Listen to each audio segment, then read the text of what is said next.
একটা সময় পর আর নিজেকে কারো কাছে এক্সপ্লেন করতে ভালো লাগে না। কেউ ভুল বুঝলে তাকে আর বোঝাতেও ইচ্ছে করে না আবার প্রথম থেকে পাই টু পাই খুলে বলতে। মনে হয় যে যেটা বুঝে ভেবে ভালো আছে তাকে সেভাবেই থাকতে দেওয়া উচিত। ফালতু ঝামেলা বাড়ি কী লাভ? এমনিতেও যারা ভুল বোঝার তাদেরকে তুমি যতই বুঝিয়ে না, আলটিমেটলি তারা ভুলই বুঝবে। যে একবার ঠিক করে নিয়েছে তোমার মধ্যে শুধু খারাপটাই দেখবে, তাকে তুমি যতই ভালো কিছু দেখিয়ে যাও, দিন শেষে সে শুধু খারাপটাই দেখবে। কারণ তাদের পয়েন্ট অফ ভিউ, তাদের দেখার নজর তুমি আমি কেউ চেঞ্জ করতে পারবো না।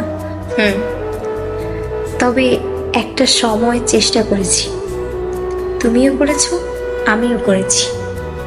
কেউ ভুল বুঝলে তাকে হাজারবার বোঝানোর চেষ্টা করেছি, তাকে হাজারবার সব কিছু খুলে বলার চেষ্টা করেছি, নিজেকে এক্সপ্লেন করার চেষ্টা করেছি বারবার।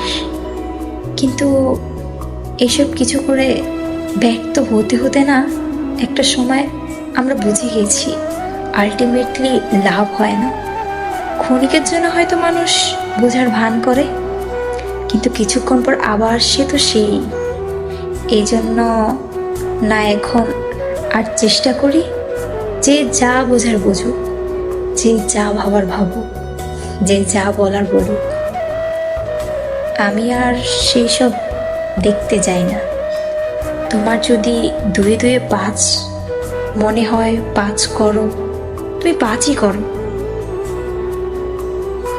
তোমার যা ইচ্ছে যত মনে হচ্ছে তাই করো। আমি আর কোনো ঝামেলায় পড়তে চাই না। দুয়ে দুয়ে 4 সেটা আমি জানি। আমার কাছেই থাক, তুমি নতুন করে বোঝাতে চাই না।